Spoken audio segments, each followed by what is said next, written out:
Hi friends, YouTube पर आप सभी का स्वागत है। दोस्तों, मैं फिर से आप सभी के सामने अपने चैनल इग्नू लर्नर के माध्यम से एक बहुत ही मोस्ट इम्पोर्टेंट प्रश्न लेकर आया हूँ इस वीडियो में।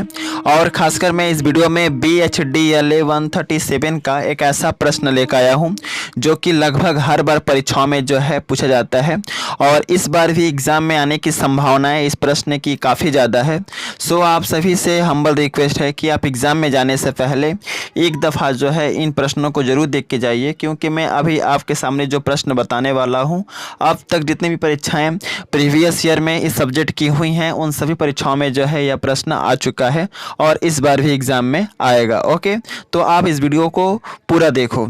सो स्टार्ट करने से पहले आप सभी से हमारा रिक्वेस्ट है कि जो भी न्यू व्यूवर्स जो कि मेरे चैनल पर पहली बार आए हैं या आप मेरे चैनल पर पहली बार विजिट कर रहे हैं, तो आप सभी से रिक्वेस्ट है कि आप इस चैनल को सब्सक्राइब कर लीजिए, क्योंकि इस चैनल पर आपको इग्नू से related all most important question जो होते हैं आपके परीक्षाओं के लिए, वह आपको PDF के साथ जो है बिफोर एग्ज़ाम जो है आपको प्रोवाइड करा दिया जाता है। तो बेहतर ये होगा कि आप इस चैनल को सब्सक्राइब कर लीजिए, क्योंकि इन फ्यूचर जो है काफ़ी ज़्यादा हेल्प मिलने वाला है इस चैनल से। ओके, तो आइए चलते हैं और जानते हैं कि कौन सा प्रश्न है जो कि एग्ज़ाम के लिए काफ़ी ज़्यादा इंपॉर्टेंट है और बार बार परीक्षाओं में पूछा जाता है। तो प्रश्न एग्जाम में आता है कि भाषा के लिखित, मौखिक और आंगिक रूपों की विशेषताओं का विस्तार से वर्णन करो। और अगर विश्वास ना हो आपको कि यह प्रश्न जो है पिछले बार आया है, तो आप प्रीवियस ईयर का प्रश्न पत्र उठाइए, उसमें आप यह प्रश्न को अच्छे तरीके से देख पाएंगे क्वेश्चन पेपर में। ओके, तो प्रश्न एग्जाम में आता है कि भाषा के लिखित, मौखिक और आंगिक रूपों की विशेषताओं का विस्तार से वर्णन कीजिए। तो सबसे पहले हम जानेंगे कि लिखित भाषा होता क्या है। तो आपको हेडिंग के तौर पर लिखना है कि लिखित भाषा। अब इस हेडिंग के अंतर्गत आपको लिखना है कि लिखित भाषा संप्रेषण की वह भाषा होती है जिसमें व्यक्ति अपने मन के विचारों को लिखकर किसी अन्य व्यक्ति तक अपने संदेश को, अपने विचार को पहुंचाता है। इस तरह की भाषा के माध्यम को हम लिखित भाषा कहते हैं। ओके, अब आपको हेडिंग के तौर पर लिखना है कि लिखित भाषा की निम्नलिखित विशेषताएं होती हैं जो इस प्रकार है। पहला पॉइंट के अंतर्गत आपको लिखना है कि लिखित भाषा में व्यक्ति अपने मन के विचारों को लिखकर किसी अन्य व्यक्ति तक अपनी बात को क्या करता है, पहुंचाता है। पहला विशेषता समझ में आ गया।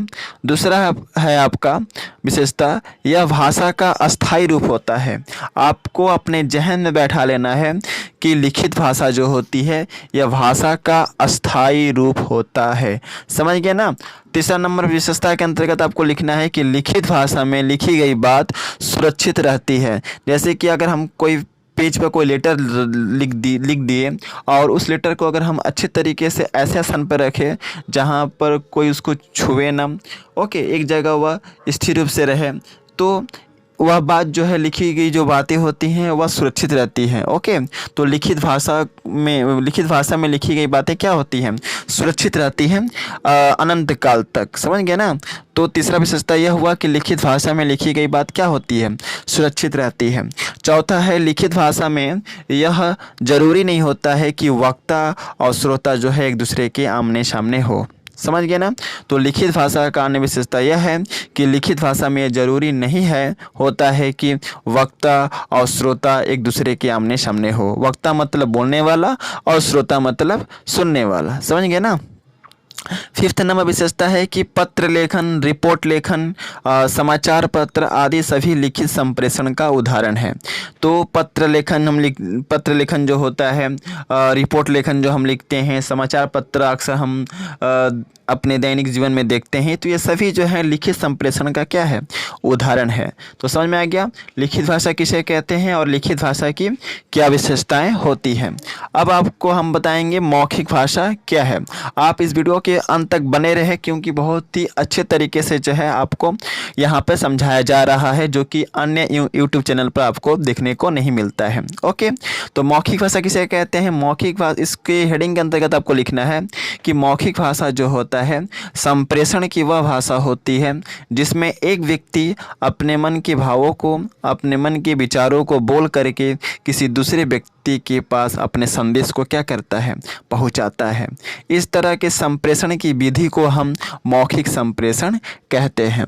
फिर से कह दूं, मौखिक भाषा जो है संप्रेषण की वह भाषा होती है जिसमें एक व्यक्ति अपने मन के भावों को, अपने मन के विचारों को बोल करके किसी दूसरे व्यक्ति के पास अपने विचार, अपने भाव, अपने बात को क्या करता है, पहुंचाता है। इस तरह के संप्रेषण की विधि को हम मौखिक संप्रेषण के नाम से या मौखिक भाषा के नाम से जानते हैं। समझ गए?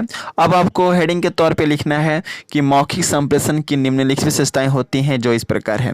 मैं यहाँ पे आपको थोड़ा सा दिक्कत देना चाहूँगा। देखिए, मैं जिस तरह से आपको PDF में लिखता हूँ वैसे ही आपको एग्ज़ाम में लिखने हैं, क्योंकि लिखने का एक तौर तरीका होता है जिसके ऊपर जो है आपको एग्जामिनर जो है अच्छा मार्क्स देता है। तो मैं जिस तरह से PDF में लिखता हूँ वैसे ही आपको एग्ज़ाम में वैसे ही पॉइंट वाइज करके, हेडिंग वाइज करके लिखना है। ओके, तो मौखिक संप्रेषण की क्या विशेषताएं होती है? तो पहला विशेषता यह होता है कि यह भाषा का अस्थायी रूप होता है। जैसे कि लिखित भाषा जो क्या था, लिखित भाषा जो था भाषा का अस्थायी रूप था, लेकिन मौखिक भाषाएं जो होती है यह भाषा का अस्थायी रूप होता है। समझ गए? दूसरा है, मौखिक भाषा में जरूरी होता है कि बोलने वाला और सुनने वाला एक दूसरे के आमने सामने हो। समझ गए ना? लिखित भाषा में यह जरूरी नहीं होता है कि बोलने वाला व्यक्ति और सुनने वाला व्यक्ति एक दूसरे के जो है आमने सामने हो, लेकिन मौखिक भाषा में यह जरूरी होता है कि बोलने वाला और सुनने वाले दूसरे के आमने सामने हो। तीसरा नंबर विशेषता है कि मौखिक भाषा भाषा का प्रधान रूप होता है। मौखिक जो भाषाएं होती हैं यह भाषा का प्रधान रूप होता है। चौथा है, भाषण, रेडियो, वार्तालाप आदि सभी मौखिक भाषा का उदाहरण है। हम भाषण सुनते हैं, रेडियो में जो वार्तालापें होती हैं, बातचीत होती हैं, यह सभी क्या है, मौखिक संप्रेषण का एग्जाम्पल है। अब आते हैं आंगिक भाषा क्या है। आंगिक भाषा के हेडिंग के अंतर्गत अब हम आंगिक भाषा का डिफिनेशन क्या है यह अब हम जानेंगे। ओके, तो इसके डिफिनेशन के अंतर्गत आपको लिखना है कि आंगिक भाषा संप्रेषण की एक ऐसी भाषा है जिसमें व्यक्ति अपने शारीरिक हाव भाव के द्वारा अपने मन के विचारों को किसी अन्य व्यक्ति के पास पहुंचाता है। तो आंगिक भाषा में यह लिखना है कि आंगिक भाषा जो है संप्रेषण की एक ऐसी भाषा है जिसमें व्यक्ति अपने शारीरिक हाव भाव के द्वारा अपने मन के विचारों को, अपने मन की बातों को किसी अन्य व्यक्ति के पास क्या करता है, पहुंचाता है। अब इसकी क्या विशेषताएं होती हैं? आपको लिखना है कि आंगिक भाषा की निम्नलिखित विशेषताएं होती हैं जो इस प्रकार है। पहला है, आंगिक भाषा में व्यक्ति अपने मन के विचारों को शारीरिक हाव भाव के माध्यम से दूसरों तक पहुँचाता है। दूसरा विशेषता है कि यह भाषा उन लोगों के लिए काफ़ी लाभदायक सिद्ध होता है जो लोग बोलने में असमर्थ होते हैं। यानी गूंगे लोगों के लिए आंगिक भाषाएं जो होती हैं काम आती है। वे लोग इशारों के माध्यम से अपने मन के भाव को किसी अन्य व्यक्ति के पास पहुंचाते हैं। तीसरा विशेषता है, आंगिक भाषा अन्य भाषा की तुलना में इसमें गति काफ़ी अधिक होती है। चौथा विशेषता है, आंगिक भाषा में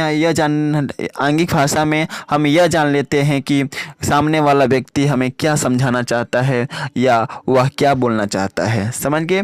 तो आई थिंक आप लोगों को वीडियो में समझ में आ गया होगा कि आंगिक भाषा, लिखित भाषा, मौखिक भाषाएं क्या क्या होती हैं, इसकी क्या विशेषताएं होती हैं। और मैं जाते जाते आपको यहाँ पे एक सुझाव दे दूँ कि अगर आपको इसका PDF चाहिए और इसके रिगार्डिंग बहुत सारे वीडियो अगर चाहिए तो आप टेलीग्राम चैनल से जुड़ सकते हैं। मैं अपन टेलीग्राम चैनल का लिंक वीडियो के डिस्क्रिप्शन में दे दिया हूँ। आप जल्दी से उस लिंक पर क्लिक करके टेलीग्राम चैनल से जुड़ जाइए, क्योंकि जैसे ही जुड़ते हैं टेलीग्राम चैनल से इसका PDF जो है आप सभी को मिल जाएगा। और इसके रिगार्डिंग बहुत सारे वीडियो जो हैं चैनल पर अपलोडेड हैं, वे सारे के सारे वीडियो अगर देख लेंगे तो आपको किताब पढ़ने की आवश्यकता नहीं पड़ेगी आपके परीक्षाओं के लिए। सो मिलते हैं नेक्स्ट वीडियो में, तब तक के लिए जय हिंद, वंदे मातरम।